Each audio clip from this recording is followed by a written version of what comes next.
You are about to enter the Red and Rev Sports Show experience. Get ready for some real sports talk from some real sports fans who were real sports athletes who have sports knowledge.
What's up? What's up? What's up?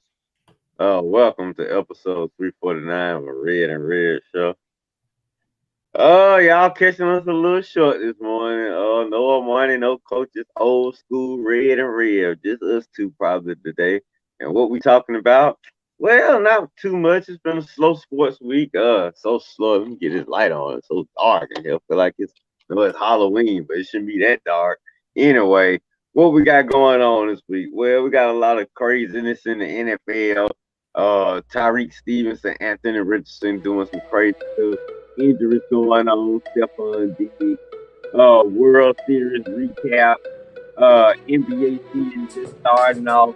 We got a lot to talk about, so I'm not gonna waste any more time. Let me and my co-host get started with this episode, so we can really get into the meat of this topic today.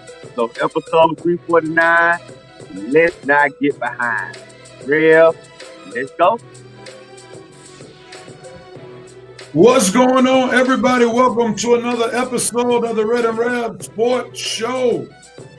Red is coming to you live from the ATL Show.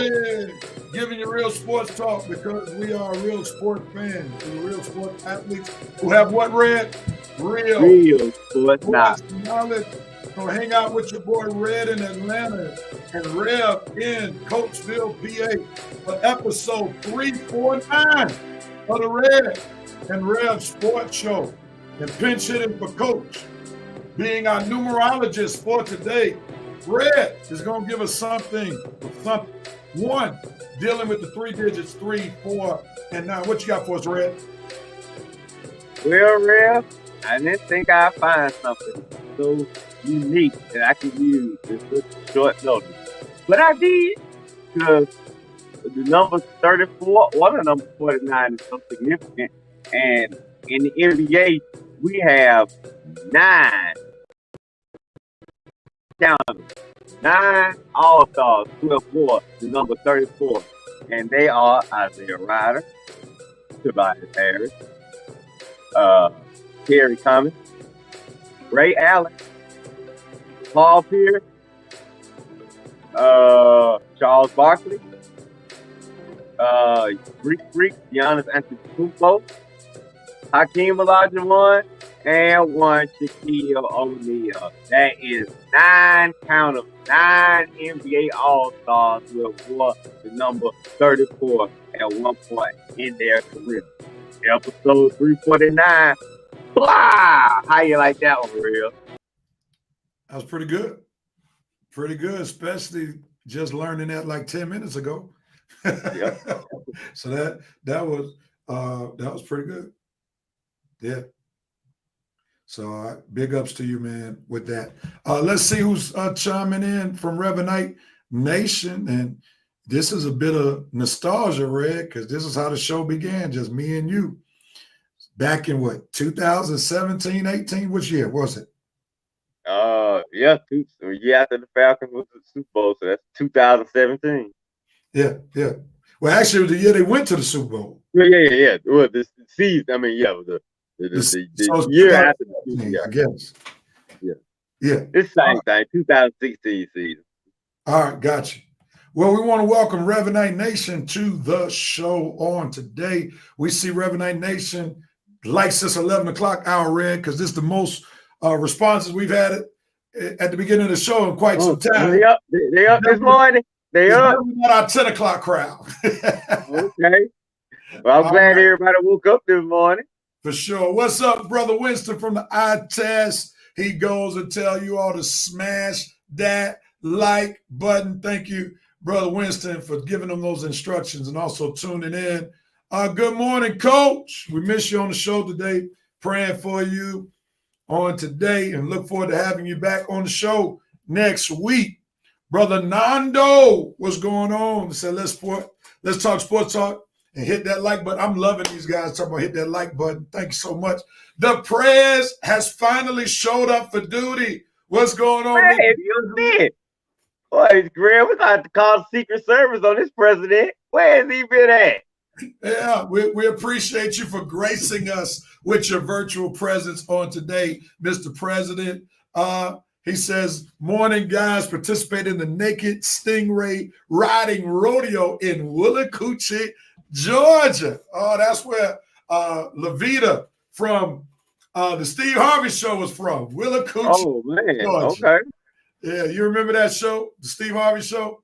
I remember Levita. I know she's from Willacoochee. That was a good memory, real. Yeah, man, that was one of my favorite shows, man. The president said taking a break from schoolwork. All right, we appreciate you taking a break, and we pray that everything's going on with your scholastic endeavors. Like Nando and Winston have said, please, if you don't mind, hit that share button. Let somebody know what you're watching on today. Please, matter of fact, let me type that in. I thought I had a slide on that, but I don't.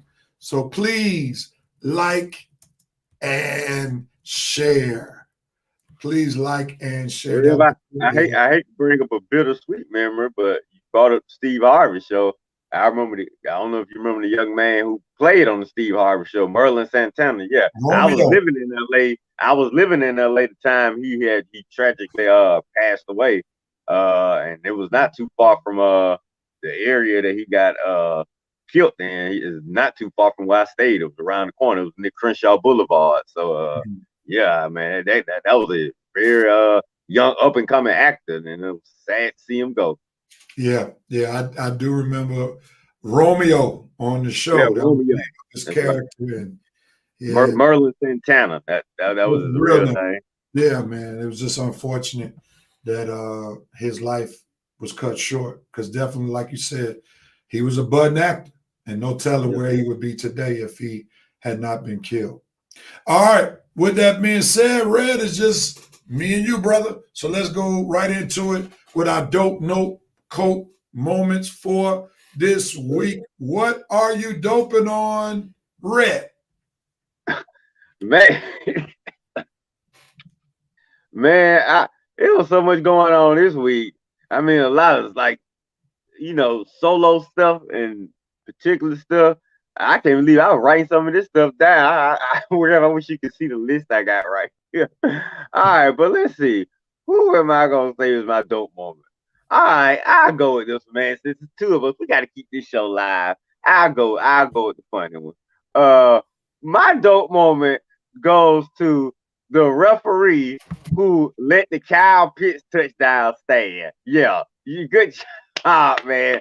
Because, boy, I know you had a tough job on you. You weren't sure what to call. And being in Tampa Bay home, you could have easily gave that call to them.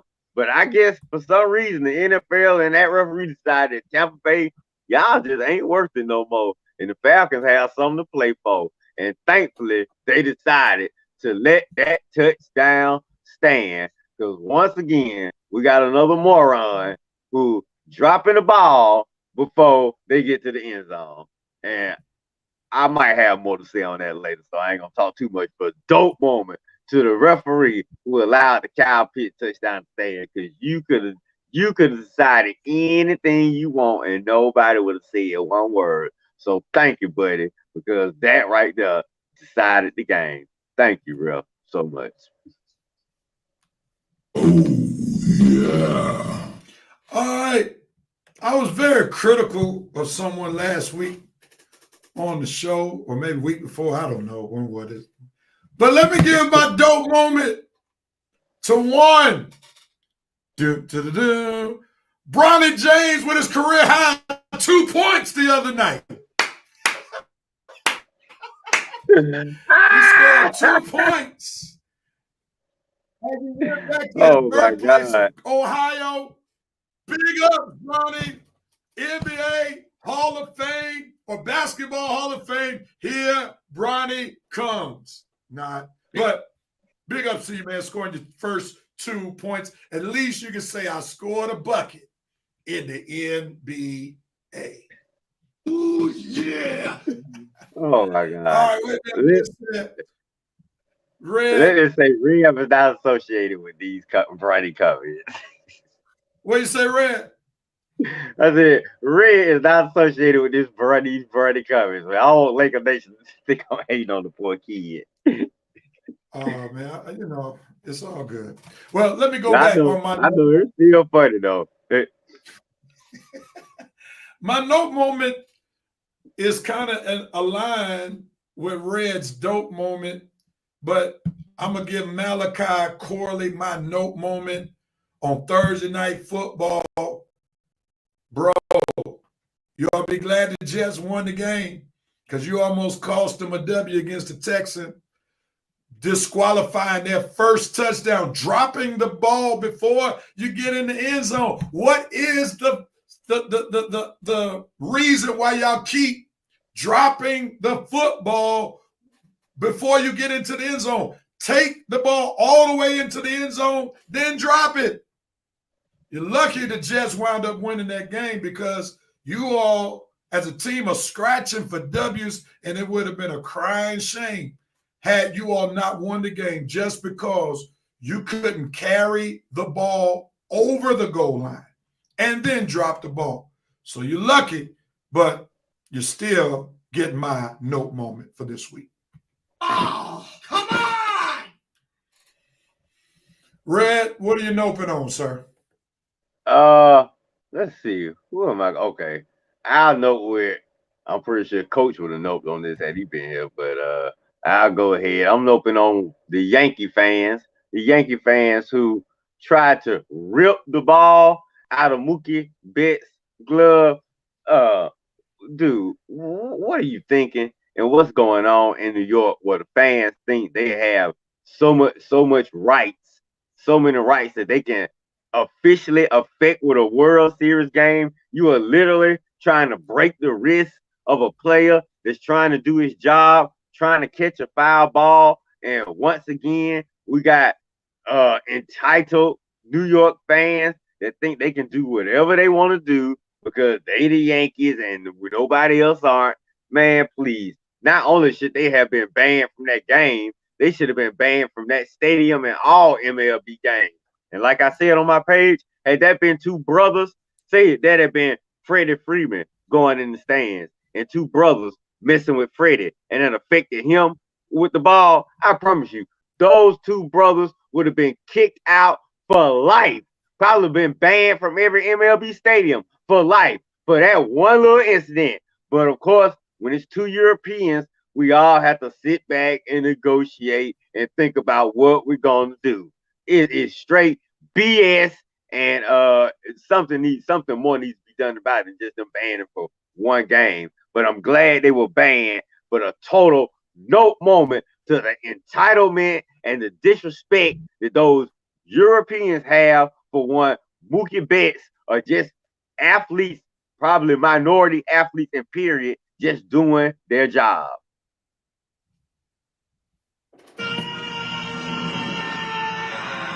And to your point, if anybody missed it, here's what Red was talking about.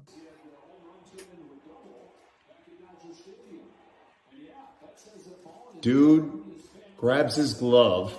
Other dude holds Mookie's hand, and he grabs the ball out. Never seen that before. Absolutely crazy, man. Absolutely crazy. And someone said that's actually considered aggravated assault. Yeah, I mean, they should have been charged. Like I say, had that been two of us, everything that could have happened would have happened. Charges, bans, punishment, whatever they could have done would have been done. Go ahead, Red. Cope now. Okay. What am I coping with? I could cope with a few things. I'm gonna cope with this silly Hawks rookie and this stupid statement he made the other day, talking about, overseas, I was a special guy, but over here in the NBA, I'm just a regular player. What? Dude, what in the world are you talking about, man? And this from the number one pick in the draft, NBA rookie, talking about you just a regular guy. How many games have you played? What, 4, 5? You've come to a final conclusion about yourself and your career that quickly that now you saying you're just a regular guy now in a way, and I guess a sport among men. Man, here we go again. Hawks drafting these little soft sugar men that we supposed to think it's gonna carry us somewhere one day. Man, get this little soft, you know what, out of here, man. That is one of the softest statements you could have ever made. What are you even talking for? Keep your mouth shut, rookie, and just play. You already lost 4 straight. Shut up, play ball, and stop saying stupid stuff that don't make no sense and just gonna make you look worse than you already looking on this 4-game losing streak. Trae Young, well, I can't tell Trae Young to do anything because he's probably gonna be gone soon anyway with this crap that he got to play with every night. So I'm just coping with once again, Real, the Hawks. not doing anything in the draft. This is what they drafted, number one pick in the draft. This is what we got to cope with for Hawks fans. Oh, it's so disappointing. Oh, Lord have mercy.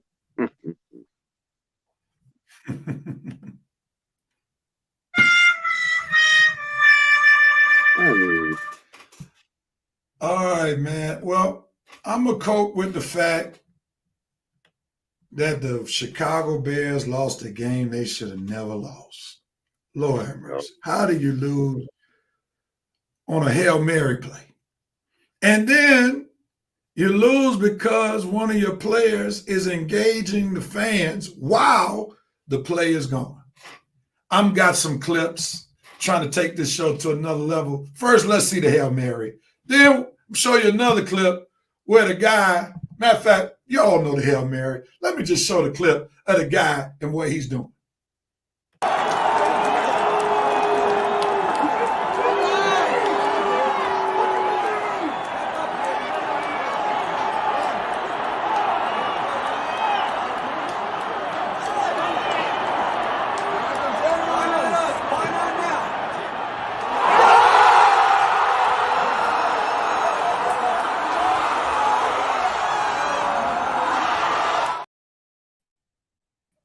How in the world do you engage the crowd before the last play of the game and you way out the play, not focused, the fans are telling you the play is going on, then you turn around and then got to jet into the pile, and then you're the one who hits the ball up instead of hitting the ball down, and they scored a touchdown. Out of position. Can't make and this I'm up. Surprised he's still on the team. Surprised he's still on the team. Because that is actually a cuttable, if you will, offense. Yeah. What you he's doing, lucky Red? Jimmy Johnson. He's lucky Jimmy Johnson, not his coach. One of these old school coaches. Because he should have been cut. And Matt Eberflus, dude, you would have gained so much respect from me and a lot of other folks had you did cut this guy, because that is unacceptable right there. Completely unacceptable. You engaging with the fans. Your back is turned to the play. You got receivers running down the field, and your back is lit. You can't even see where the receivers at. It could have been a receiver running by you and caught the ball, and you would not have seen him because your back is turned to the play. And then, like you say, when you do realize at the last second that the ball is in the air, you come over at the last minute. Everybody's in position but you, and your hand is the hand that tips the ball, not down, but back into the hand of a receiver standing wide open in the end zone. Dude, you got to be the GOAT and the dummy of the week, man.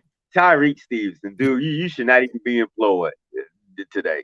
Not even be employed. Like I said, you lucky this is not the old school Dallas Cowboys or Mike Ditka or Joe Gibbs or Mark Levy or Bill Parcells or one of these old school coaches, dude. Because I promise you, you be working with me at UPS right now. I promise you, you be up there filling out applications.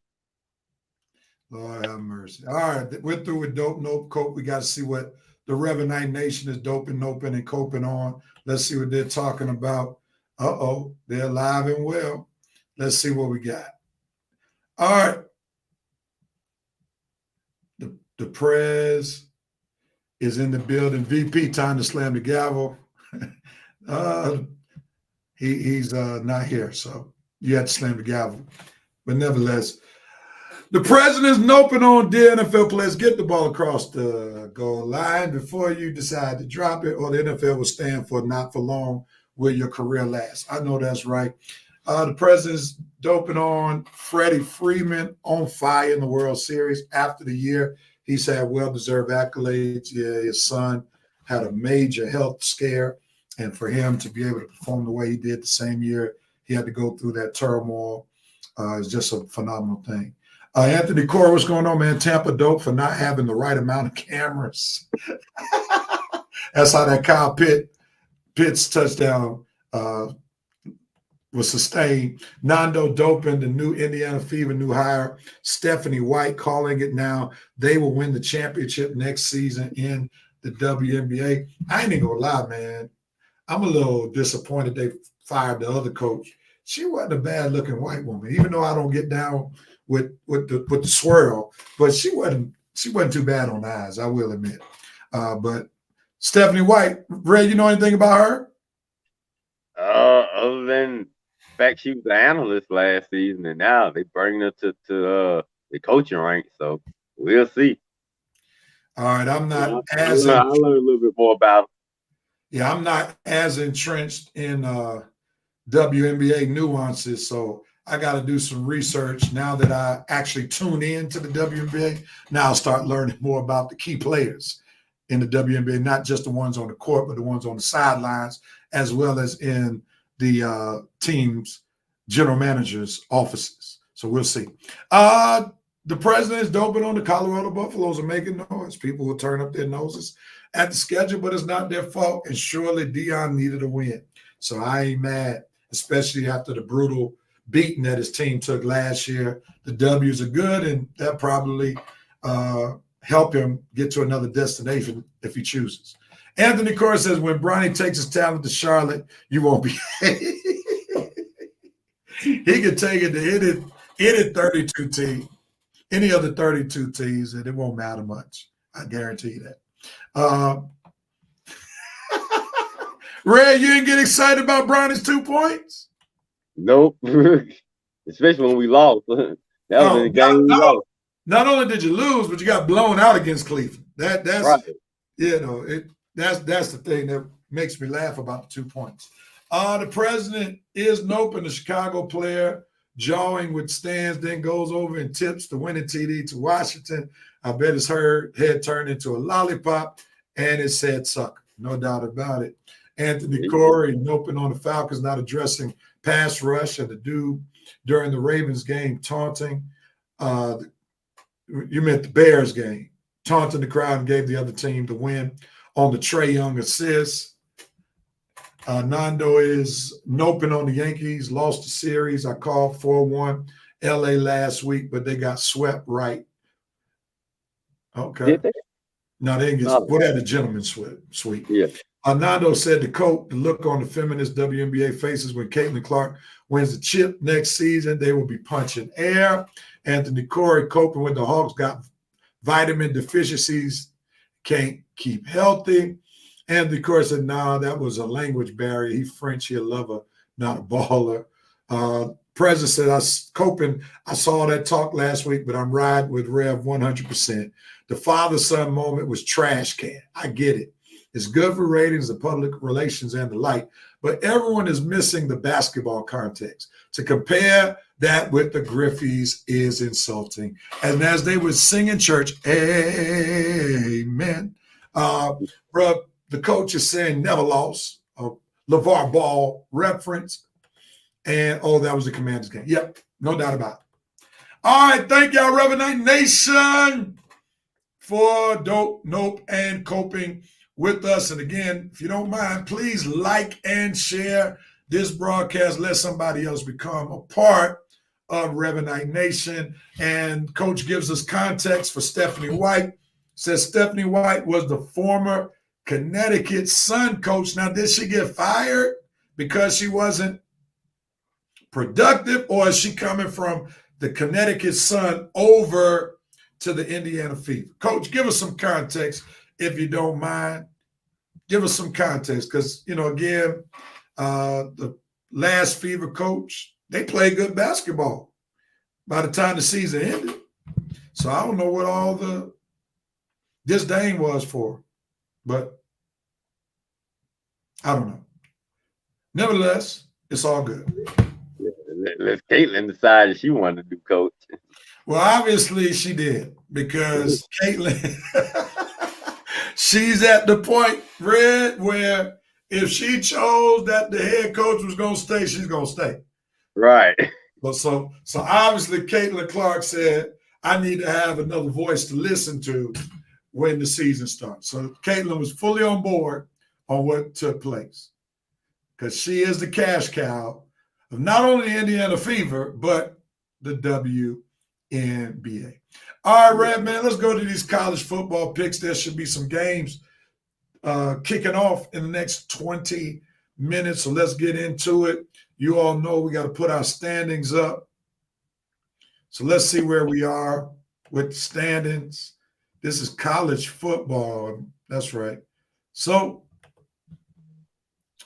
Red, you didn't do too bad. Oh, I still hated that one loss. You're still in first place. Still in first place by 2 games. Okay. You went 4-1 last week. I went 4-1, and the coach, coming off the injury list with his picks, went 5-0. He was the only one. No, I won't take that back. He got Texas A&M over LSU, and Amadi would have gone 5-0 if he had not put his allegiance toward his fellow military men. I tell you, Amadi just be picking games, man. Yeah, like Navy want to be no Notre Dame. Like, why in the world are you choosing Navy over Notre Dame? But nevertheless, that's what he did. So that takes us to this week. Red, since you got the better record of the two of us, do you want to pick first or second? I'll always yield the first pick to my challengers. All right, well, we're going to get some music and make some picks. We got the music. Now it's time to do these picks. Revenite Nation, feel free to join us as we make these picks. First game, Minnesota versus Illinois. Illinois is coming off a loss last week, so they are hungry. Plus, they are at home. So I'm going to go with Illinois, even though I haven't seen them play. I think they will win this game at home, even though Minnesota is the favorite. Now, the only victory I saw that Minnesota got that looked somewhat decent is USC. I'm not sold on a victory over UCLA and Maryland. Meanwhile, Illinois has beaten Michigan, Purdue, but they did get smashed by Penn State as well as Oregon. So I'm gonna think I think home field advantage will hold up in this football game. So give me Illinois. Who you got, Red? Yeah, Minnesota, you got smashed 31-14 by Iowa. Then you lost to a Michigan team. I don't know who they got. Yeah, you don't won your last 3, but you going on the road. And Illinois is back home after a disappointing game last week on their own road. So now they coming back home. They ain't about to let 2 in a row get away because they having a good season and they want to prove that they one of the big boys. You know, nobody going to believe them this week. But they're going to prove it today at 12 o'clock. All right, so you're going with Illinois as well? That's right. All right, next game is back on you, Red. Ole Miss versus Arkansas. Who you got? Ooh, man. Ole Miss versus Arkansas. Oh, I know Arkansas at home, but I'm sorry, Pete Dewey. I'm gonna go with what's the coach's name? Kiffin. I'm gonna go with Lane Kiffin on the road. Arkansas, y'all be trying now. I give you, I don't know if my boy Anthony watching today, but y'all be trying. See, but you a little inconsistent. You just pretty average in your last 5 games. But you do okay at home. But still, Ole Miss gonna be ready for you because they're a little bit more powerhouse and they still playing for a playoff spot. So they ain't gonna let y'all get in their way. Not today, I don't think. Ole Miss. So I'm looking at this thing, Red. There's one thing that's glaring out to me, and that is Arkansas had a major victory at home, and it was against a very formidable team. Oh, yeah. It's against Tennessee. Yeah. Ole Miss, I'm looking at their W's, recent W's. They beat South Carolina and Oklahoma, lost to LSU on the road, lost to Kentucky. Arkansas, I'm going to ride with you. I'm going to ride with you, Arkansas.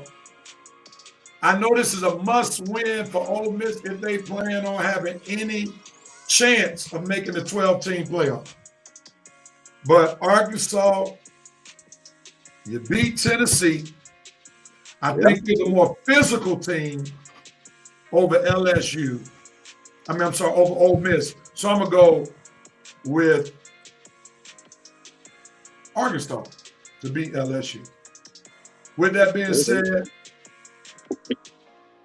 the Connecticut Sun go back to Connecticut Sun. She got fired for no good reason. Okay, gotcha. The president says Illinois will make up for last week. Nando got Minnesota. Nando has Ole Miss. And the president has Ole Miss. I'm out there on a limb by myself going with Arkansas. All right. I'll sit on that limb. Hopefully they don't break on me. Louisville versus Clemson. Clemson is at home. Clemson has been playing good football ever since they got thrashed by the Georgia Bulldogs. And that's the only loss on their resume. And their last 5 games, nothing to shout home about. They beat a whole bunch of unranked teams, but they're at home. And then when I look at Louisville, they've lost to Miami, SMU, Notre Dame, beat Virginia, Boston College. I think home field advantage will prevail. Give me Clemson to keep on with their winning ways. Who you got, Red? Yeah, I'm taking Clemson at home. Louisville, y'all had a chance to impress me a couple of weeks ago and failed. So I'm definitely not going to take you going to Death Valley and get the win. Not the way Clemson's playing lately. They're not ready to lose yet. They'll lose again, but not to Louisville at home today. All right, on to the next. Red is back on you. Texas A&M and South Carolina. This game is being played in Columbia, South Carolina. Who you got, Red? Now, this is the tricky one right here. Because South Carolina, they really not a good team, but they play well at home, and they play well against the SEC at home. Well, except against Mississippi State. But this is the game I'm going to go out on the limb, bro. I'm going to ride with old Vincent's team. Take South Carolina at home over a Texas A&M team that really don't play too well on the road. They play good at home, but on the road, not that way. I mean, they'll win, but they struggle a little bit. They play better at home than they do on the road. So they on the road now, and I'm hoping South Carolina gonna stand up and try to protect the home field. So I'm gonna go with the Gamecocks for my upset of the week. Come on, Gamecocks, don't let me down now. You know, you girls coming back from the basketball court, you gotta show them that y'all belong too. Y'all part of the athletic program too. So come on, Gamecocks, let's show old Coach Dawn Staley. Yeah, she might be at the game today. Show Dawn Staley what y'all about today and represent for South Carolina and beat those Aggies from Texas A&M. That's right. Gamecocks in the house today, Real. They better take the Aggies down. So Dawn Staley gonna be in the house today. I don't know. I'm just hoping. So if what happened last week didn't happen, I would be totally on board with you with South Carolina. But Texas A&M found a new quarterback, a mobile quarterback in the person of Marcel Reed, who showed up and showed out against LSU last week to propel Texas A&M Aggies to win against LSU when LSU had them by a couple of scores. So because of Marcel Reed being mobile, I'm going to go with Texas A&M for the dub. Well, Vincent, where are you at, man, to help me pump your team up? Man, this is one time I needed Vincent on the show. All right, Rev, we're on to the next one. It's on me. Oh, matter of fact, I'm sorry. Let me see what Reverend Knight Nation is picking. I'm sorry. Before we go to the next one. Nando has Clemson. He has Texas A&M. What's up, Armani? Go make that bread, bro. We'll see you soon. And the president is taking South Carolina with the upset special in red. Okay. He's smelling it. Okay. Smelling it. I feel a little bit better now. Feel a little bit better, my upset team. You got the smell action on that one. Yeah, I saw it. All right. Confident in that one, ain't you? Next game, Pitt, number 18 against SMU, number 20. Be honest, I have not seen either of these teams play. When I'm looking at Pitt's resume, I'm not totally impressed with their W's. Syracuse, California, North Carolina, Youngstown State, West Virginia. Meanwhile, SMU beat a few more formidable teams in the ACC, Louisville and Duke. So I'm going to ride with SMU since they're at home. They have more impressive victories. So that's why I'm going SMU. Real, who you got? Yeah, I like that. Especially they got a lot of good victories on the road too. They dropped 40 in Stanford, 34 in Louisville. Beat, like I say, 3 straight good road victories. And then they coming back home. Yeah, they ain't finna come back home and disappoint. So yeah, I'm gonna take SMU at home to keep their momentum going. All right, last game we're picking is back on you, Red. The biggest game of the day, a Big Ten matchup of Titans this year. Ohio State goes on the road, being the 4th ranked team, to go to Death Valley in Pennsylvania, where they play Penn State, who has the number 3 ranking in the country. Who you got, Red? Oh boy, I can't believe I'm doing this. But I got to go with the man who never get it done. But man, you gotta get it done sometime, dude. You got them at your home. You the number 3 team in the country. You're undefeated.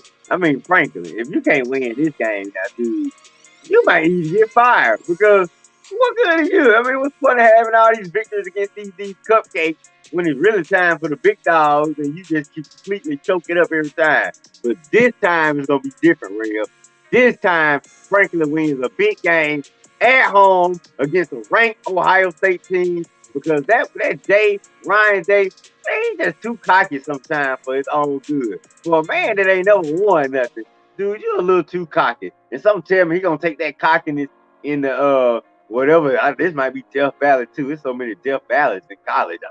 But anyway, you going into Pittsburgh, Pennsylvania. I'm sorry. My fault, Red. It's Happy Valley. Death Valley's in South Carolina. Okay, Happy. Okay, it's over here, valleys. All right. But you're going into Happy Valley. That's right. Post-paternal Happy Valley today.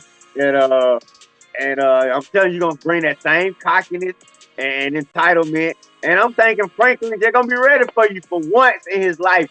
Franklin is going to be ready for you, Ohio State, and Ryan Day. So against my better judgment, Real, I'm going to go with Penn State to finally get over that Ohio State hump because they got them at home. You're undefeated. I mean, man, to me, the momentum just don't get no better for your side, Franklin. You got to go in today, man, or else forget it. Nobody's going to ever believe in you again. So do it to save face, James Franklin, to save your career, your reputation. You got to get it done today. And Rev, I think you will. Penn State over Ohio State finally today. Man, you make a very compelling statement and argument for Penn State. And you won me over. Because I sure was leaning in Ohio State's direction. But then when I look at Ohio State, I'm not really impressed with some of their W's. Like last week at home, they just beat Nebraska by 4 points. While they did lose to Oregon by 1 point on the road, you're struggling with Nebraska. So that lets me know that loss to Oregon kind of took something out of them. And their heads may not be where they need to be. Penn State, James Franklin. I'm going to ride with you. I don't feel real confident. I don't smell it like the president. But James Franklin, if you ever needed a big time W before, you sure do need it now. Yeah. And the question is, if it's not now or today, then when? I got to ask the question if I'm a Penn State fan. It's set up for you. Your team is solid. They're undefeated. You're at home. Ohio State does not have a dynamic quarterback. Matter of fact, they've gone against their norm. The last few quarterbacks they had were black, a little bit mobile, and they went against the grain. So because they went against the grain, because Penn State is at home, I'm going to go with Penn State for the W. And that concludes our picks. Revenant Nation, you all got some picks. Nando said he's rolling with SMU. The president says Pitt is the Pitts. He got SMU. Nando has Penn State. The president has Ohio State, and Coach with the save telling us it's Happy Valley as opposed to Death Valley. All right. Well, we've made our picks. Thank you, Revenant Nation, for joining us. We'll see if there's any movement in standings. Coach, I hope you made your picks. And you did. Thank you so much. Yeah, Appreciate you. All right, Red, before we go to halftime, man, let's jump in and talk this World Series for a minute, man. The LA Dodgers win the World Series over the Yankees 4-1. They had some exciting moments. I don't think it really fit the overall billing. Game 1 was definitely one to remember, but the rest of the games, LA pretty much had the majority of them in control, except for the last one, where the Yankees were in complete control, were up, and then the Dodgers come back. So, Red, give us your thoughts on the World Series. Go with it. Well, like you say, Rev, it's set up to be a classic from two highly historic teams, the Yankees and the Dodgers. And with Game 1, the extra inning classic that it was, we thought, man, if we got a few more of these games, this might be one to remember. But of course, the Yankees right on time start choking their brains out. You didn't wait till you got up 3-0, but we'll get to that.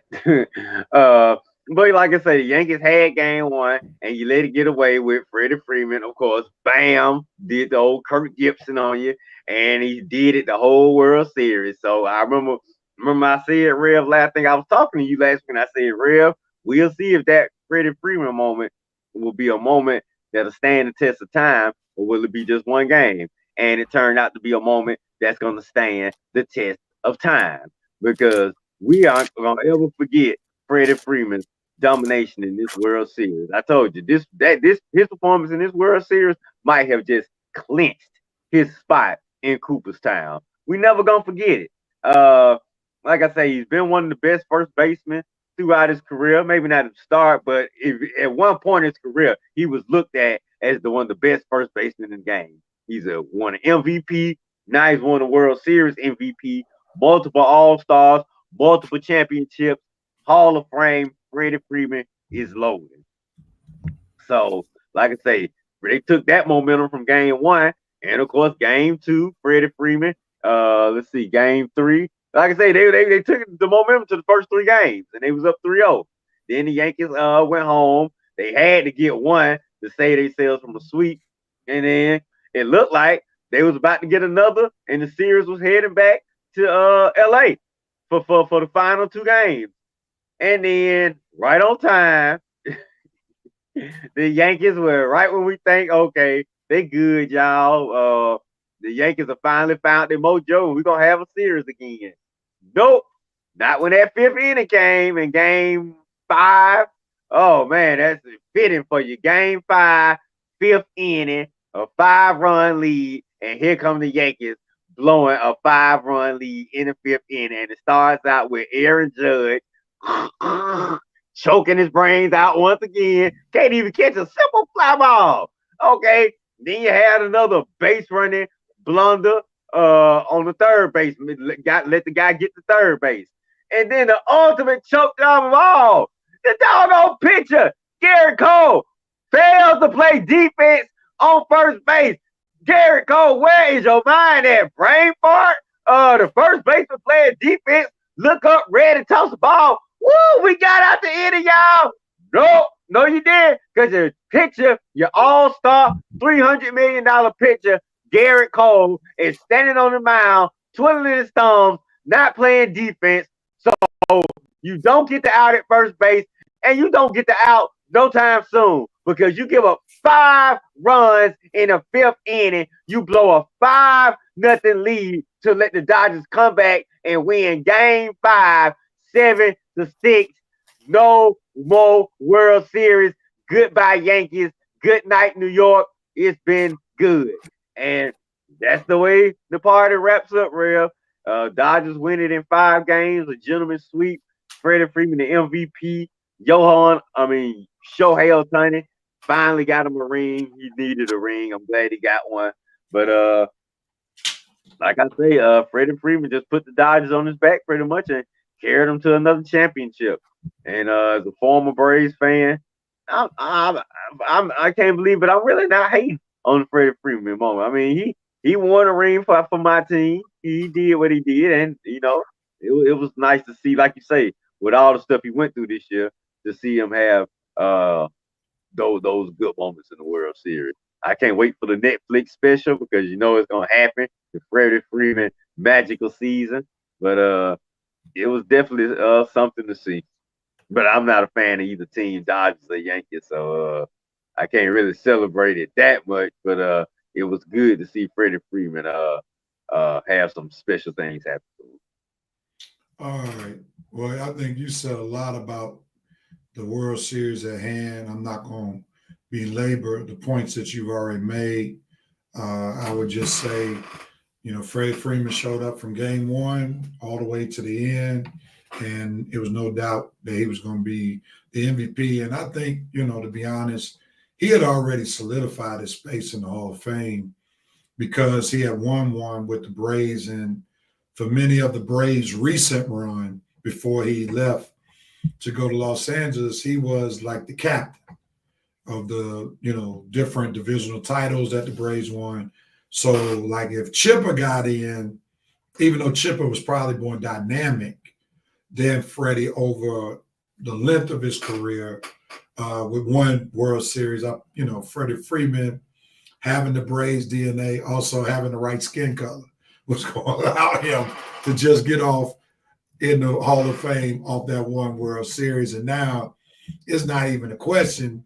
He wins 2 World Series with 2 different franchises, and he won them at blue blood teams of the MLB.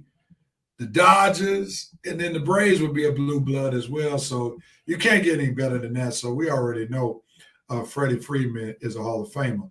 Nando says that should have been the Atlanta Braves in the World Series, but we have way too many injuries. The president says 12 players, 1 league MVP and World Series MVP, 10 are in the Hall of Fame. The other one is Pete Rose. So I guess the president is championing the cause for Pete Rose to get in the Hall of Fame.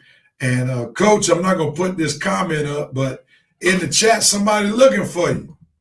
So you can feel free to comment on your own if you still watch. Who is the other coach that's looking for him?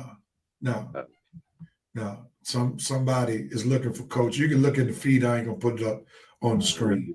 Let me see. All right. But with that being said, all right, Coach say you don't know. All right. We'll jump in there real quickly. We're not going to do the normal promo. We know that the Braves didn't waste any time. The day after the World Series, which marks the official ending of the previous season and start of trades and free agency and all stuff, they get rid of Jorge Soler. right after the World Series. So it was clear that they weren't even going to prolong this thing, and then they get fifth or sixth starter potentially from the Anaheim Angels. Your thoughts about that trade, and then what are you expecting for the Braves coming up during the offseason? I was sad to see Jorge go. I'm a big Jorge Soler fan, so I was happy that we got him back.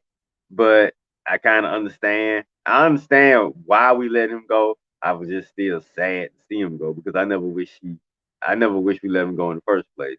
But with his defense, man, I definitely understand the move. I mean, and when we already have Marcell Ozuna, it's gonna be hard to get Soler the bats that we need because the Braves really can't afford to have him playing outfield too many games next season.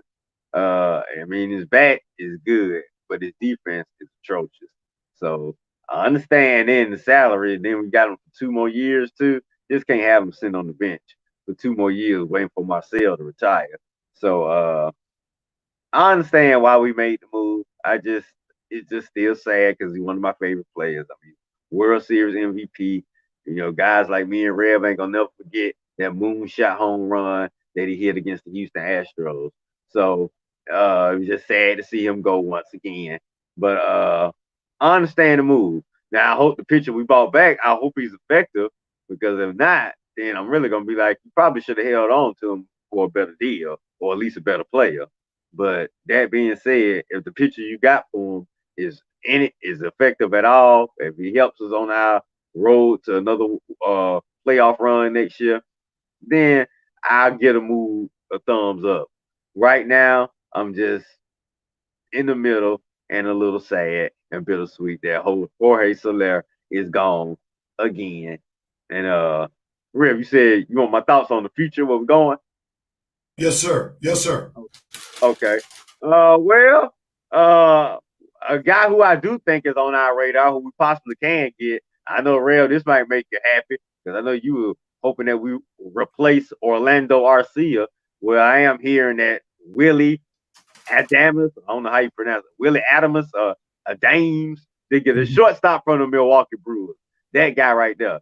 He's available, and I think the Braves are interested, and I think he's interested, and I think that's a guy that might be on our radar coming up soon. So keep your ears open for Willie Adames, young shortstop for the Milwaukee Brewers. Got a good bat, got pretty good defense. So he'll actually be a pretty good upgrade from Arcia.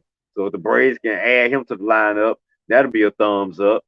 And still kind of interested to see how we handle this Max Fried. I mean, I'm more than pretty sure, 75% sure Max might have pitched his last moments in a Braves uniform, but I'm still holding out for that 25% that we could possibly work something out. I mean, I know Max loves the team, I know he loves the Braves, and I know he still feel like we got a chance to win next year. So it's hard to just go to another team when you're used to winning. I mean, unless one of the winning teams call you, Max. So just be patient. Who knows? We'll see how things work out as far as that goes. But more than likely, Max has probably pitched his last moment for the Braves. So we're probably looking at a lineup of Strider, Sale, Lopez, this guy we got from the Angels, and maybe Schillenbach next season. Of course, we got Ron Acuna and Ozzie coming back. So we Braves should pretty much have another solid team. The back, of course, we got Austin Riley coming back too. So if you add Willie Adames to our lineup, and with the emergence of Michael Harris starting to pick up, we should be set for another solid run in 2025. But we can't get hit with the injury bug again because, like I say, all our big time contracts are tied up into our starters.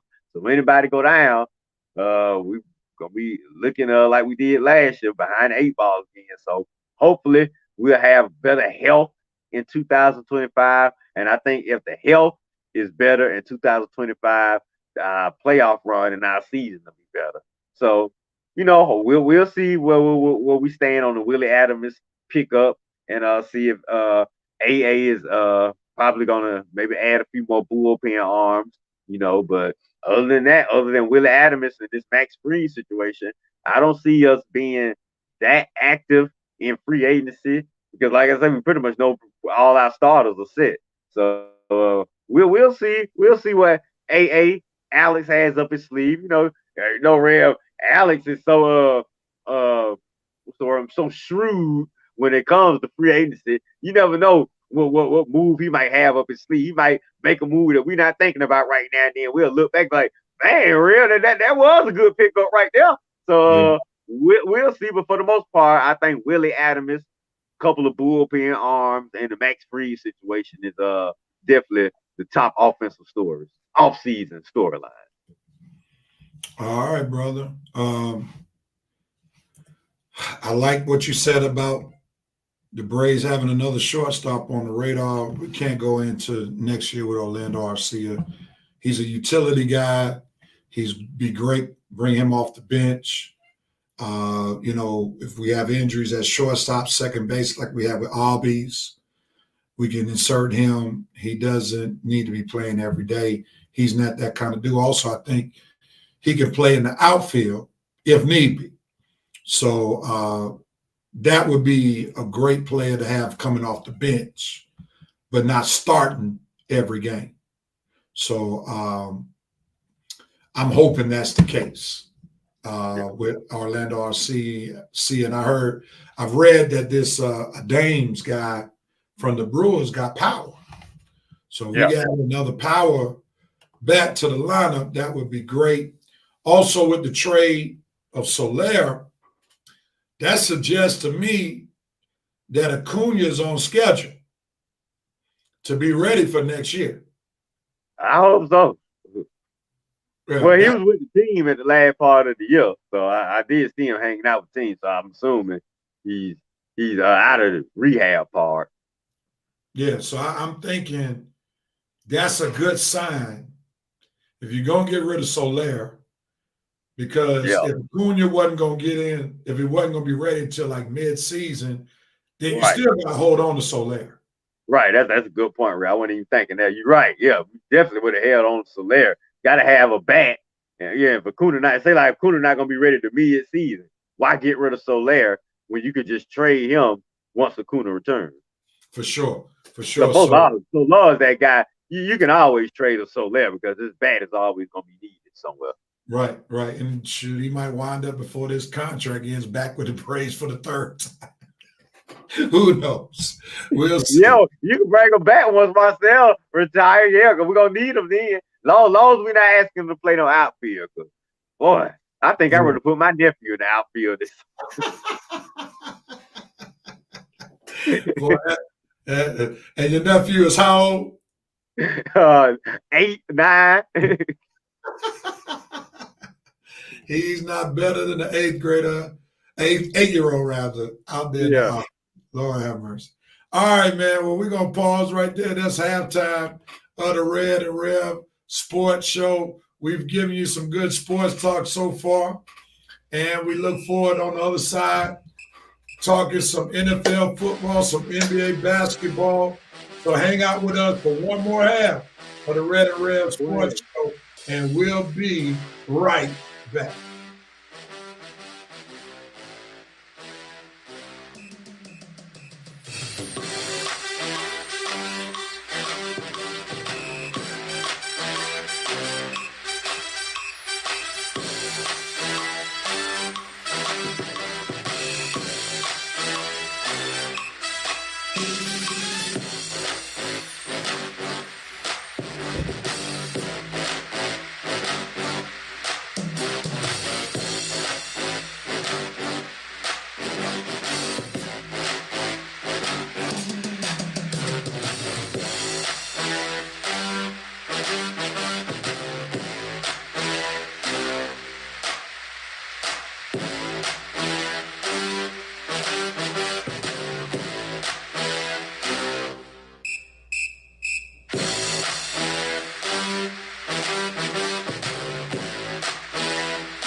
And we're back on the Red and Red Sports Show, episode 349. And it's just me and Red holding down the fort this week. We go into our second half of the Red and Red Sports Show. And we go into our 5 for 5 segment where we have 5 hot topics that we will talk for no more than 5 minutes. Red, I'm going to do something that I've never done before that I know you enjoy. I'm going to give you 60 seconds solo screen and 15 seconds group screen. So you have a total of 75 seconds to talk about the topic at hand, because I think out of all of us, you've been muted. You've been muted the most, going over time. So I know you're going to enjoy the extra time given to you today. So we got 5 topics, and we're going to start with, hold on, let me see where we're going to start. I'm sorry. Got to cue the luminous. Yeah, I'm going to cue it. And I'm going to combine 2 topics together that you talked about. And since you got enough time, I think you'll be able to go ahead on and talk about that other topic within the time frame that you have. So let me type this other topic in that I forgot to put in, and then we'll be ready to cue the music. And we got to figure out where this vice president is, because we haven't seen him in a minute. I saw him posting on Facebook on some threads, but don't know where he's been. We hope all is well with the president. But we got to get the troops back in line. And it's good to see the president sighting on today. But as the vice president say, cue Lunits, there it is. We're ready to rock and roll. Red, get ready to get started. Anthony Richardson taps out and the Tyreek Stevenson situation. What you got, Red? Go. Well, first about Anthony Richardson. Man, dude, talk about a way to lose respect and just overall faith and a moment's notice. Anthony Richardson talking about him too tired. Oh my God, dude. That is the last thing you want the leader of your team saying, when everybody's busting their butts, fighting to get a win, and your quarterback, the leader of your team, face of your franchise, talking about him too tired. You doggone right I agree with the coach benching him. Not only would I be benching him, man, I'd be looking for somebody else. All these folks talking about, well, he's still developing. It's too early to give up. Man, please, give up on this sucker. What more have I got? If you too tired like that, you too crazy not to know, that ain't nothing you should say right there. You too tired. If you too tired, you too stupid for the NFL, man. Anthony Richardson, I am extremely disappointed in you. And if anyone want to look in another direction, I won't be blaming them at all. They already benching you for the season. Like the coach said, Flacco is the man going forward. And Tyreek Stevenson, Rev already showed how stupid you were, man. You have got to be the GOAT and the dummy of the week. Talking to fans, jogging with fans, joking with fans. Why, doggone game-winning Hail Mary pass is being thrown in the air. And then, like I say, your hand is the hand that tips the guy that gives the man touchdown. Your hand is the hand and the man. Rev, you remember that song right there? Your hand is the hand that loves. Well, Tyreek Stevenson, your hand is the hand that might keep the Bears out the playoffs, because y'all playoff team, and you know y'all could come down to that one game, and that one game you gonna look back and say you are the guy that helped the Bears miss the playoffs, because y'all actually got a winning record this year. Y'all gonna be playing for a playoff spot, and if you miss it by one game, Tyreek Stevenson, just remember what I said. Your hand is the hand that helps the Bears out the playoffs. Okay, so I think I'm done with that topic, Real. All right, man. Your late pastor who recently passed would love the fact that something did stick with you while you were growing up at Antioch East. Oh, thanks, man. Thanks for that, Charlie. That's right. My old Reverend Howard did pass away. Thanks for that, man. Yeah, and condolences to you and the Antioch family, for he was a pillar at your Right. church. So definitely. We go on to the next topic. I'm not going to repeat just what you said because I agree with everything you said. Let's go into the Stephon Diggs injury. Stephon Diggs out for the year for the Houston Texans. What does that mean for the Texans? What you got, Red? Go. I mean, for a team that's already missing the number one receiver, Nico Collins, this injury, talk about bad timing. It's just coming at the wrong time, especially when the Texans are, even though they got a winning record at 6-3, it seems like they've been struggling ever since Nico went out, and now Diggs go down too, and he goes down, and you see what happened this week. They don't get the win. So it's apparently, you can see that CJ Stroud is definitely struggling without his major weapons. You can see, even though the Texans are winning, CJ is still having some type of sophomore slump right now. Now, not so bad to where he ain't gonna get out of it. I mean, he's still one of the top quarterbacks in the NFL, and trust me, he'll play his way out of this. It's just the injury, the Diggs injury, just happened at the wrong time because they needed with the Nico injury happening, the way the team has been struggling the past few weeks. You needed all of your weapons to go out against New York, and when the Diggs injury happened, it kind of put a funk over the team that they just couldn't escape from this week, and it cost them in New York. But I think they'll figure it out enough to get to the playoffs. But in the end, I just think the injuries might just be too much for them to overcome this particular season as far as the championship run. But they'll make the playoffs. All right, Coach, went back to the other topic. I'm sorry. Anthony Corey said Anthony Richardson doesn't deserve the Anthony name. His name is Tony, because that's Tony behavior. Coach said Richardson is young, don't give up on him. Because of one bad decision. If Flacco balls out, that might be the end of the Anthony Richardson era in Indianapolis for this season and the years to come. Coach says Texans are in a bit of trouble. I would agree. We're going to see if DeMeco Ryan does his best coaching job right about now. Yeah, right. DeMeco to coach him out of this. He says, will y'all talk about the Jets touchdown that wasn't a touchdown? We actually talked about it. Which touchdown you referring to? Oh, you're talking about the one by Garrett Wilson. Garrett Wilson. Talking about the Odell kick? Yeah, because it's interesting that Jerome brings it up, because somebody else did the same thing where they tapped the end zone on the same foot and they ruled it not a touchdown. So when I was watching the game the other night, I was sure that it wasn't going to be a touchdown. But somehow they said the foot and the shin correlated to where he was in bounds. But the foot and the shin were on the same leg. That's why I was confused.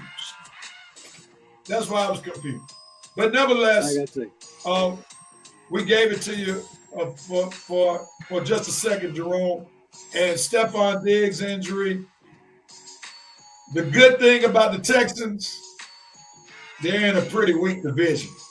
So they should be able to sustain themselves to at least win the division. Now, when it goes to being a Super Bowl contender, that might be problematic. All right, on to the next topic, Red. We're shifting sports, and we're going basketball. Where's the brotherly love between Embiid and Sixers fans? What says you? Go, Red. Well, where's the love? Where's the love? Probably somewhere between Embiid's injuries and his contract.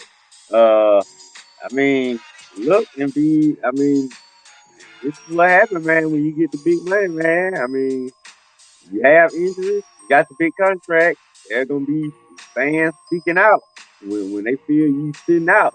too many games. And see, Rev, and this is the thing I question. This is my main question. Why was Embiid playing in the Olympics, man? I don't understand that. Okay, if you playing in the Olympics, fine if you healthy. See, that's what I'm thinking. Like, okay, he playing in the Olympics because he's trying to get his body. I thought he was playing in the Olympics so he could be in shape for the season. I'm thinking maybe during the off season he sit down and relaxes too much and he get a little lazy, because sometimes when I sit down too much, Rev, I don't know if this happened to you, but my feet kind of swell up a lot when I sit down and don't do too much. I'm like, say, if I'm on vacation, I'm just lounging around, my feet will swell up. And I'm thinking, if I don't stay active, I got to stay active or something, because I start swelling up. And I'm thinking maybe Embiid was saying maybe that's the reason he's getting injured during the season, because he gets lazy in the off season, which brought me to the point he was playing Olympic basketball. So now he played Olympic basketball and he's still unhealthy coming into the season. So I just don't get it, and the fans just don't get it. And Embiid, you got to understand, dude, when you're making big money like that and you basically never available in big moments. And here we get started the season, don't play 8-9 games, and you still haven't. All right, Red. I gave you almost 2 minutes. All I right. knew I should have brought up that other point. Anthony Corey, Neeby is right. The process messed him up. Poor drafting with top picks. Jerome K says, we Sixers fans are tired of Embiid not living up to the respect, the desires, and demands. Anthony says the Hawks can take Neeby,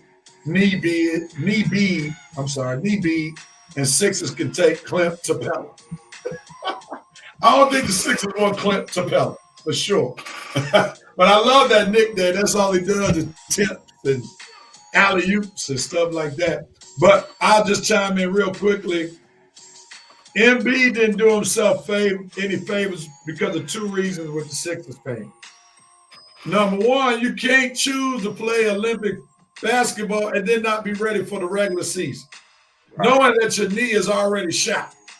Number 2, you can't sign an extension not being ready to play. So that's where he really messed up with the Sixers, and I know the fans are kind of fed up with Embiid. Coach raises the question, can the Sixers win without Embiid? Of course, they can't win a championship without Embiid, but they can't win a championship with a hampered Embiid. So it's not like, if he ain't healthy, what good is he? Because if he's always limping into the playoffs, that doesn't do the Sixers any good. And then he just signed this max extension, which basically he's damaged goods. So what good is he if he's healthy or if he's not healthy? I mean, what good is he if he's not healthy, and then when he tries to play not healthy, it's not going to result in what the Sixers want, and that's a championship. Don't try to play next week and be when my Lakers come to town, okay? Jerome says, stop smoking that weed and your feet won't swell up. All right. Let's go to the next one. This is the last one. We got 2 for 1 on that first topic. Is Giannis fed up with Milwaukee? What says you, Red? Well, he might not be fed up at this present time, but let the season go on the way it's been going on. Right now, you're at 1-4, bottom of the Eastern Conference. You got another All-Star on your team. You got a proven coach. And y'all still ain't getting the job done. Man, guys like this, they not gonna stay in these type of situations. Hawks, Bucks, y'all better figure it out. Because my Lakers are always waiting in the wings for a superstar ready to leave town. And don't you think for a second that we can't figure out a way to get Giannis on the team with AD and LeBron, or that the Warriors will try to get Giannis on the team with Steph and Draymond. And we ain't talking about the Hawks right now, so I just stick with Giannis.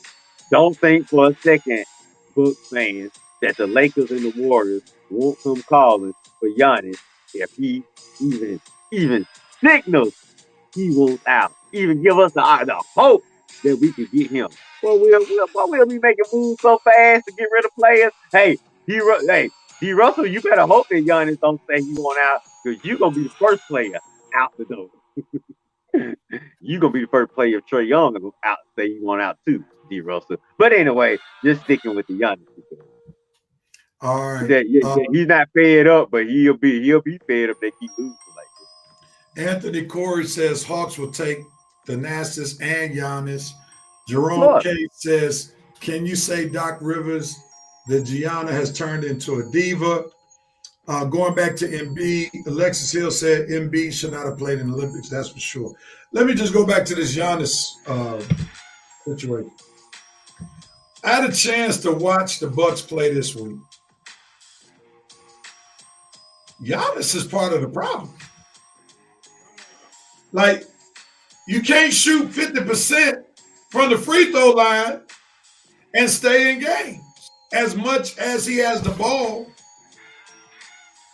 you can't shoot 50% from the free throw line. Then you need to hit free throws to offset Chris Middleton's not being available. Secondly, Giannis needs to stop handling the ball so much. Like, you got Damian Lillard on the team who's more than capable of orchestrating the offense. But Giannis still out front all the time with the ball. So Giannis to be fed up with Milwaukee is to be fed up with his own play. Because his own play has not been stellar due to his poor free throw shooting and not letting the point guard be the point guard. So he needs to check himself because he's wrecking himself. Anthony Corey says Bucks getting what they deserve based on the coaching. So that means you're not a Doc Rivers fan. Anthony, man, we're gonna have to have you on the show one day. You let us know what day you want. Let us know when you want to come on the show, man. You coming with all these quips, man. We gotta have you on live with the fans, man. All right. So that ends our 5 for 5 segment of the show. Now we move on to our NFL picks as we're moving right along. We'll see where we are in the standings. Let's see. Here's a touching fact about Michigan's championship. Michigan is playing number 1 Oregon today, and we didn't even pick them as a graded game. They let you know how far the Michigan program has fallen in 1 year. Yeah, and if it stays in that state after next year, unfortunately, our black brother's not going to have a job after next year. You know that now. This is a 1 year audition for him. Yeah, they may give him a second year because he'll get the whole thing is Michigan lost a lot of his players. So he'll get that grace for 1 year, but after next year, it's a wrap. Anthony gave you the thumbs up to what you shared, Red. So we'll seek to have him on the show one day. All right, let's see where we are in the pick'ems. Red, you and Coach won the week last week. I don't believe it. Man, Red, how have I win it all these weeks and I'm so far back in the standings? That is the mystery. Yeah, that is definitely the mystery. You won the week with Coach, but you still 12 games behind Coach. You know what I'm saying? I don't won 4 weeks and I'm 12 games back. 12 games back. Lord have mercy. So Coach got me and Armani by 4 games. Me and Armani went 10-6 last week. We're 4 games behind, and Red is 12 games behind. So Red, you still got some major work to do, brother. Yeah, you're right. I got some major UPS work that I'm gonna be paying for the long boy. All right, man. So I'm gonna pick first since I got the better record, and then we'll go from there. Let me give some pick'em music, and then we'll be ready to rock and roll. Revenite Nation, feel free to post your picks while we're making our picks. After every 2 games or 3 games, we'll run down your picks. So here we go with the music. Let's see. We'll do this one.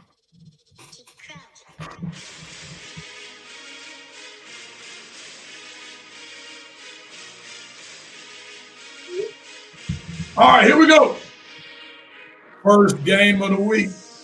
The Raiders versus the Bengals. And this is the first week that we're not picking every game. We're now only picking relevant games. Relevant games to playoff picture, championship picture. So this is why you won't see certain games this week. Red, the Bengals had a disappointing loss last week. Even though it wasn't much of an upset loss, they lost to the Eagles, who are playing better football right now. But they lost at home, which is problematic.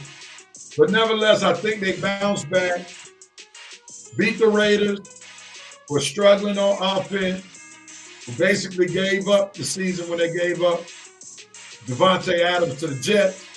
So I'm going to go with Bengals in a must-win game for the Bengals. Who you got, Red? Yeah, I'm with you. Bengals at home. They let one get away to Philly last week. They definitely won't let one get away to the Raiders. Pretty much a plan for nothing. Have nothing to play for. Have nobody to play with. And probably going to be looking to make a coaching change soon. Mark Davis probably realized he made a mistake in hiring Antonio Pierce. So once again, the Raiders are rebuilding and retooling, and the Bengals will be taking full advantage of that.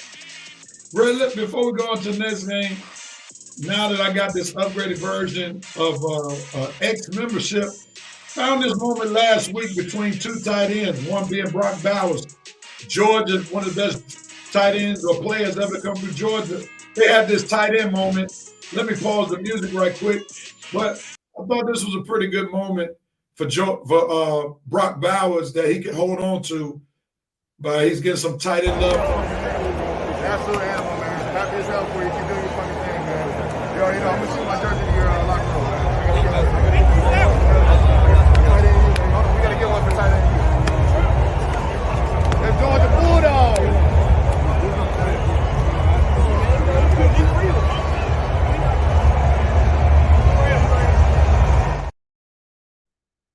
Me right there, man, getting love from one of the best tight ends to ever do it.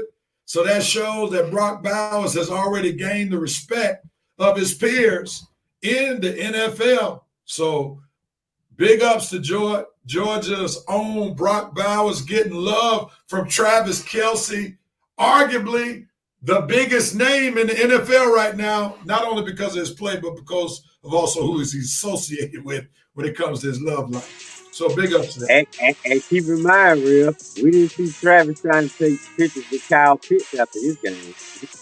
Facts. Facts. And we can't say it was a race thing either. It's about production. It's about production. All right, here we go, man.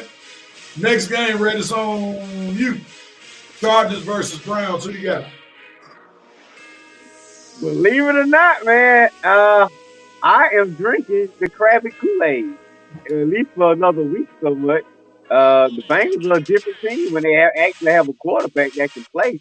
Now, I'm not saying Krabby is the best quarterback, but he's definitely more efficient than Deshaun Watson has been, and he's definitely more capable. And now he got a game at home in front of the Cleveland fans that he's been preaching sermons for the last 2 weeks. Okay, Krabby, well, let's see if your sermons can match your play on the field, because now you got a chance to win the Cleveland fan base over. You go out there and beat the Chargers, they'll buy into you for a few more weeks. So I'm gonna buy into Krabby. I'm gonna go buy into this second life for his NFL career that he's having with the Cleveland Browns. You know, I clown him so much when he's with Tampa, and everybody pretty much talked about him when he was with New Orleans, pretty much saying he's just collecting the paycheck. It would be nice to see him have a little, success. I mean, he's still a black quarterback, and he still want him to go out there and do well. And with the way Anthony Richardson and Deshaun Watson have been just poo-pooed on, let's come on, Krabby. Let's see you represented a positive way for the black quarterbacks, especially with all the positive words you've been saying over the past 2 weeks. So I'm gonna go for the Browns on being just for Krabby to get another win on his resume. I'm with you, man. You know, this is the chance for Jameis Winston to stamp his relevancy to the Browns, not only for this year, but maybe in the years to come once they finally just say, we're going to take the hit on this Deshaun Watson contract and just start from scratch and let, as you call him, Krabby be the starting QB. Yeah. Big time win last week against the Baltimore Ravens. It doesn't get any bigger. Some were arguing that the Baltimore Ravens were the top team, not just in the AFC, even though the Chiefs are undefeated, but in the NFL. And for Krabby to win that game last week, he has to win this game against the Chargers. You can't have a big-time W last week against the Ravens and then come back and lose to a team that's basically almost 500. So I'm going to go with the Browns as well. I like Jameis Winston's demeanor. It doesn't sound like he's a clown anymore, but I think life has slapped him in the face. He's starting to realize his own NFL mortality, and therefore he's like, I'm going to take the best of this opportunity, and he realizes he has a huge opportunity because Deshaun Watson's stock is going down even though his contract is still up. So I think Jameis Winston feels like he has a legitimate chance to be around for a little while. On to the next game, Rams versus the Seahawks. And this Rams team is like Dr. Jekyll and Mr. Hyde. Goodness gracious. They lose games we think they should win, and they win games that we think they should lose. They mess around last week on Thursday and beat the Minnesota Vikings, one of the hottest teams in the league. But then they lost to Chicago earlier, a team that we thought they should have beat. So nevertheless, this is a tough one for me because the Seahawks, man, they beat the brakes off the Falcons and then get the brakes beat off them by Buffalo, even though Buffalo's not a shabby team. You would think they would still compete. And then they lost to a hampered San Francisco team. They lost to the Giants. They lost to the Lions. That's nothing to sneeze about. But then you lose to the Giants. Come on now. So I'm going to go with the offensive guy, the Rams, on this one. Even though they're on the road, they come back and beat the Vikings the other week. They got Cooper Kupp and the quarterback. So with that receiving core to go along with the running back Williams, I'm going to trust the Rams to win because also the main receiver, DJ Metcalf, is still hampered with an injury. He's not 100%. I know this because of fantasy football. So this is why I'm going to put my trust in the Rams rather than the Seahawks. Who you got, Red? Man, Red. Might have just convinced me on the pick. I didn't know which way I was going because, like you say, both teams are Jekyll and Hyde. Rams win games they ain't supposed to win. Seahawks lose games like they beat the Falcons, then you go home and get blew out by Buffalo. Now you got another home game against the Rams that you probably should win, but for all we know, the Rams will come in and kick their butt because no DK Metcalf. It started back listening to the folks who go him off again because now you turn the football over now. Man. Now, Red, before you make the pick, just want to let you know that Puka did get hurt on Thursday.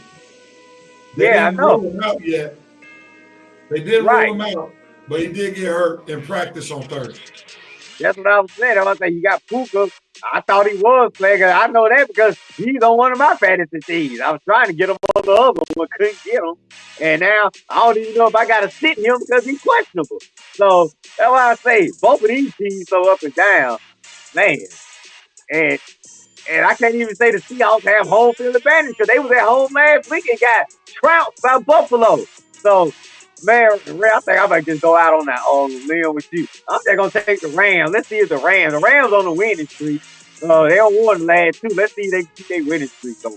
I'm going to go with the Rams. All right, so Red riding with me with the Rams. Let's see who's picking who from these first 3 games that we picked. We got Anthony Corey got the Bengals, Nando Bengals, Alexis Hill Bengals. Anthony said Travis Swift is a stand-up guy. Not calling him a Swifty, are you? Anthony Corey got the Browns. Nando got the Browns. Jerome Case got the Raiders. Jerome Case got the Chargers. He's going against the grain. Nando, the Browns still got that defense, that's for sure. And he speaks so well and it's so well spoken, eating W. Talking about Travis Kelce. Lexi still got the Browns. Nando got the Seahawks, even with DJ Metcalf being out. Anthony Corey got the Rams. Jerome Case got the Seahawks over the Rams. Alexis Hill has the Rams. All right, we're on to the next one. Red is on you, brother. We got the the Bears versus the Cardinals. And the Cardinals with some big-time W's recently. So who you rolling with, man? That's who I'm rolling with. The Cardinals. I don't learn my lesson. I was up and down with the Cardinals early in the season, but I picked them last week and they came through for me. So they look like they ready to do something. They actually, believe it or not, they first place in the NFC West. And they got a home game with the Bears. So they actually got lots to play for this week. Come on, Kyler. This is your chance now. Folks wrote you off too.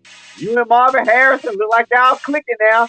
Big game at home versus the #1 pick. You and Marvin Harrison got to show out. See Buda Baker back making plays on defense. And they part of the team, they feeling themselves now. And I'm feeling them too. Arizona over Chicago. Because Tyreek Stevenson still got that stink over the Bears. And that stink gonna still be stinking. And Arizona know they're gonna be stinking too. So Arizona, you gotta take advantage of this. And I think they will take advantage for real. Arizona over Chicago. Whoa, this is Did I convince you? I think I convinced you, real, did I? Yeah, you did. I'm gonna go with the Cardinals too, because Caleb Williams doesn't strike me as a guy who can boost the morale of a team. And after losing in a devastating way last week, you need somebody to really rally the troops together. So, Caleb Williams, you got every opportunity to prove me wrong. But I'm going to go with the Cardinals because they have been playing some phenomenal football lately. They've been beating some tough teams. They beat the Chargers the other week. They beat San Francisco the other week. So, and then they did beat Miami last week in Miami with Tua coming back. So that was something special right there. So I'm going to ride with you, Red, and do the Cardinals as well. On to the next game. Broncos versus Ravens. I got the Ravens to bounce back from a loss last week that was really devastating. The Ravens definitely had no business losing to the Browns, even with Jameis Winston as the quarterback. But the Broncos, with a stout defense, I think you're going to see a healthy dose of Lamar and Derrick Henry bouncing back this week, to defeat the Broncos at home. So I got the Ravens. Who you got, Red? Yeah, I'm with you. And I need both of them to bounce back. For my fantasy team need them both to bounce back. And with the stupid decision I made to sit Garrett Wilson this week, boy, do I need Lamar and Derrick Henry to come through me. Boy, I need y'all to come through for me this week, man. So come on, I need big games from both of y'all. 30 points, man. I let sit on the bench last. How am I supposed to know Garrett gonna get 30 fantasy points, man? So I need to make them up any way I can. I gotta make up the points, man. So come on, Derrick and Lamar. I need you, baby. Let's go, Baltimore. You gotta make up from that loss to Krabby last week. So, Red, is pretty much safe to say you're sold on fantasy football. You realize what you've been missing. Yeah, man, I see, man. They got me feeling like a GM every week, man. I'm like, man, I see how GMs feel, man. Because, boy, you got to make sure you got a good team ready every week. I gotta watch you. You be making moves at 5 o'clock in the morning, especially on Wednesdays. With the waiver wire deals. I be waking up. I be like, dang, Red be waiting for the email to come that the transactions have been processed, and whoever he didn't get, he got a counter move at 5 o'clock in the morning. You got to put the alarm clock on if you're in the league with Red, because on Wednesday mornings, rest assured, he loses sleep to see who he can pick up. Hey, I all lost too many players to you and that Ace Boom Cool guy, man. Yeah, Ace been cool killing our league right now. He's still undefeated. All right, Red, it's on you again. Lions versus Packers. And just to let you know, we don't know if your love doctor's going to be available or not. He's been practicing, but we don't know. What you got? Yeah, but man, I way Malik Willis. Have you been seeing Malik Willis play? God, that dude, he has pretty much salvaged and saved his NFL career. You gonna make 10 years, but I didn't think you would. But yeah, Dave LaFleur, that let you know how bonehead the Falcons look by letting Dave LaFleur go right after the 2016 season, because he's just doing wonders with that with the offense. In Green Bay, with his offensive pieces that he's had in Green Bay, he's doing wonders with it. That being said, though, I'm taking the Lions. Lions are just a buzzsaw right now, and until somebody stop them, I ain't gonna believe they can stop. I like the Packers. I like everything about the Packers team, but I like the Lions just a little bit more. Detroit #1 team right now, and I'm gonna treat them like they're #1 team. Lions. All right, I'm joining with the Lions. You gave me the great commentary I needed. The Lions, you made a good point. Malik Willis playing good football, but that Lions defense is on another level. So I'm going to go with the Lions. He hasn't seen that kind of defense yet. All right, so from the last 3 games, Jerome Case rocking with the Cardinals. Anthony Corey has the Bears over the Cardinals. Nando, Cardinals. That was a bonehead play by the Bears, DB. Anthony Corey going with the Ravens. Nando says Kyle has been getting Keith's aesthetic past few weeks. Nando got the Ravens. Jerome Case says Ravens by 21. Good God Almighty. Alexis Hill has the Cardinals. Anthony Corey raising the question, by 21 for real? Yeah, no doubt. And Alexis got the Ravens. Anthony Corey going with the Lions over the Packers. Lions over the Packers. Nando says Alexis Hill got the Lions. Jerome Case has the Lions. Last 3 games we're picking. Red, it's on me. Cowboys versus the Falcons. Now, the sad thing is that the Cowboys will probably win the fan war in Atlanta. Typically, when these nationally known teams come in, Falcons fans or season ticket holders, they always sell their tickets because they know they're going to make max money. And that's why a lot of Falcons fans, especially those who are black, get the season tickets so that they can sell the top game at top dollar. So it will not be surprising if the Cowboys fans outnumber the Falcons fans in the stands, even though the game is in Atlanta. With that being said, when the game is played on the field, I think Raheem Morris will have the boys ready to continue to add to the Cowboys blues. So give me the Falcons to defend the Mercedes Superdome, despite the fans probably leaning in the Cowboys' direction. Dak is still Daking. That's why I'm going with the Falcons. Give me the Falcons to beat the Cowboys. Red, tell us why the Falcons win. The Falcons will win because the offenses will keep on offensive, and the defense will do just enough to get us over the hump.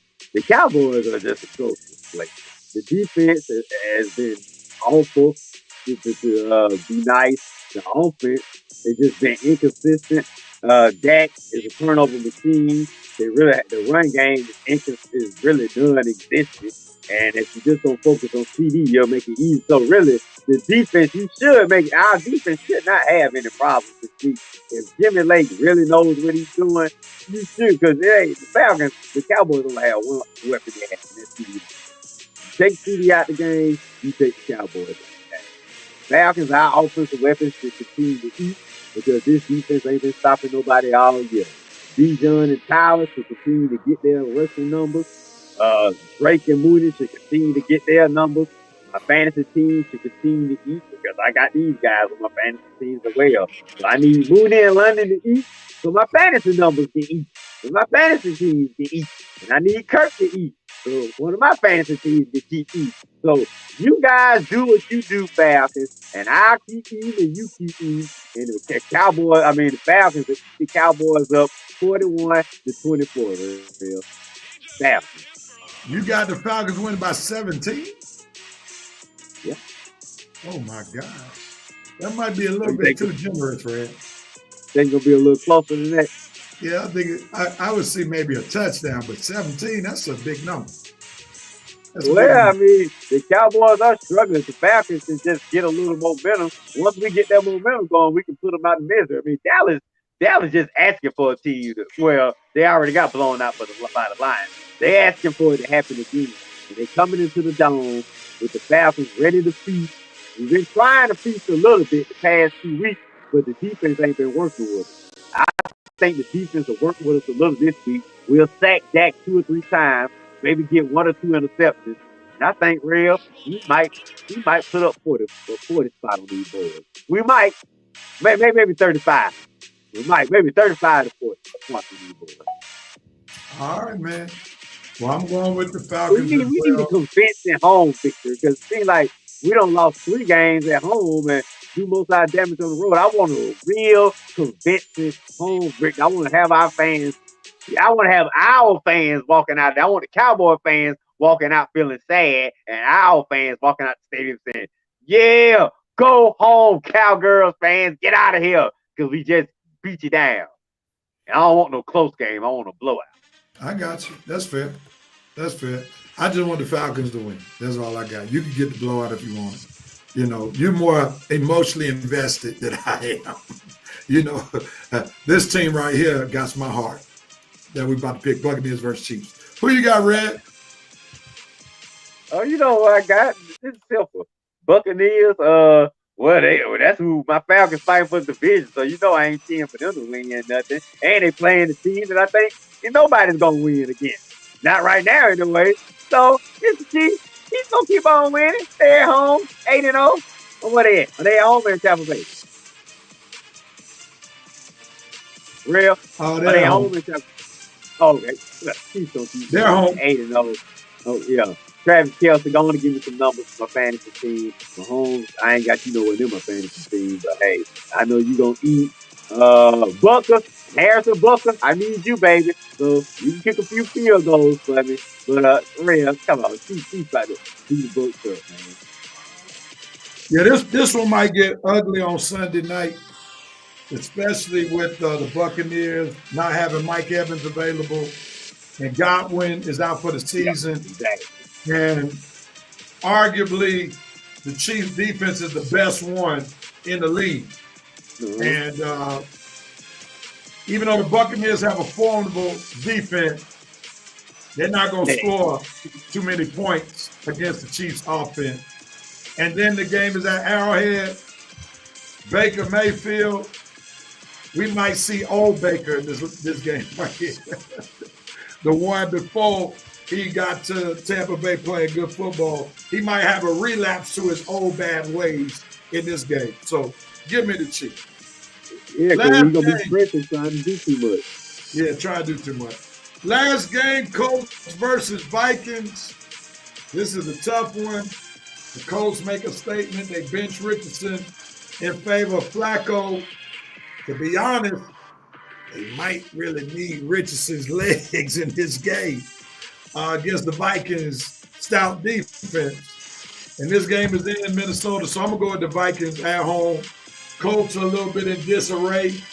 I could see them possibly eking out a win to rally behind Flacco, but the Vikings had a terrible loss against the Rams, and they need this W to keep pace with the Lions and the Packers. So that's why I'm going with the Vikings. Who you got, Red? Yeah, that might be the only reason I'm gonna take the Vikings. Cause I think to me, both quarterbacks on equal ground now. Flacco and Donald, they the same guy. So I mean, it all comes down to the teams you have around you. And I think Darnold got a little bit more around him than Flacco got around him. Then they playing in Minnesota. If this was in Indianapolis, trust me, I would probably be taking Flacco. But since you catching Darnold at home, I'm gonna take the Vikings because his boys will be at home. But trust me, these quarterbacks on equal ground right now. All right, Red. So you going with the Vikings as well. Reverend Night Nation, let's see what your last three talking about. Anthony Corey has the Falcons. Nando has the Dallas Cowboys beating the Falcons by 1. He says Jimmy Lake in the soft cover 3 shell has got to go. Alexis Hill has the Falcons by 3. Jerome K says Falcons win despite the choke history in big games. Nando says the Falcons' loss this week will be like the Seahawks' loss was. Nando said he had us, the Falcons, losing this game on my preseason prediction. 12-5 winning this year's Super Bowl. I'm not Look, sure that's Nando, you'll have to explain yourself, okay? You'll have to explain why you choosing us to lose tomorrow, okay? It's okay to like revisit your picks, though. It's okay. That was preseason. Jerome K's got the Chiefs and the NFL. Man, let me cut this music off and stop this. Bruh, stop the madness, man. Stop the madness. And the NFL. Come on, Jerome. Stop. I know you're upset because you can no longer say Rev is a curse to the Chiefs. I know that is a big burden to you because you used to love to spout that mantra on the show. And now since Rev has been a Chiefs fan, Mahomes has more Super Bowl wins with Rev being a fan, which would be 2, than 1 that Mahomes had before I became a fan. So now you're finding this other angle. The refs are making it easy. How about the Chiefs are just a good team? How about Mahomes just knows how to make big plays when it's time to make it, even though he's not having a stellar season this year? How about the Chiefs just have arguably the best defense in the league? It's okay to give the Chiefs some props. Did they get a call here or there? Yeah, they got a call against the Falcons that went their way, and they got a call maybe in another game. But we are now 9 weeks in, and they're 8-0. The refs didn't give them 8 wins. Stop it, I say. All right, I just had to pause the music for that, man. Now let me go on. He sound ridiculous, real. Thankfully, I don't have to listen to him no more on my page. Nando has the Chiefs. Anthony has the Chiefs. Red said, Coach said the Chiefs are Red's second NFL team now. Alexis Hill got the Chiefs. Anthony Corey has the Vikings over the Colts. Nando has the Vikings over the Colts. Jerome K's Vikings are a real team, and the Chiefs are not. I'm just wondering. Ethan Wilson was Watson holding Cleveland back. It appears that way after 1 week. We need some more data before we can definitively say that. Alexis Hill has the Vikings. And Jerome K says, Rev, Flacco didn't plan on playing this much. I'm sure he's not happy. The backup role was sweet. It was sweet. If he keeps playing a good backup role, he might sweeten his pockets for another good contract. So, hey, play more, get more. That's the mantra. All right, with that being said, Red, we're going to close out the show. And you had the right. So who has the right to do what, when, where, and how as we close the show? Reverend Night Nation, feel free to put in whatever you have the right moment. What you got, Red? All right. Well, Braves, we entering another off season.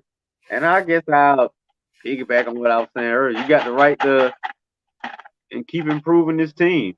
I think Willie Adams would be a nice move. So you got the right to go ahead and add another bat to the lineup and take Arcia and put his bat on the bench where it belongs.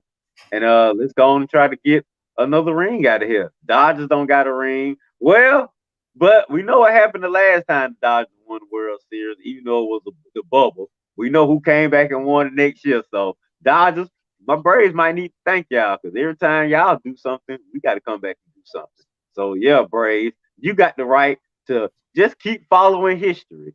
Dodgers won in 2020. We won in 21. Dodgers won in 2024. Braves, you know what you got to do. You know what you have the right to do in 2025. And me and Rev wanted to see it happen. All right, Braves, you got the right to do what you do. All right, Red. Now, I'm gonna share. You have the right. That's gonna show you one thing that is sad about college football. Oh, here man. it is. Ready to see.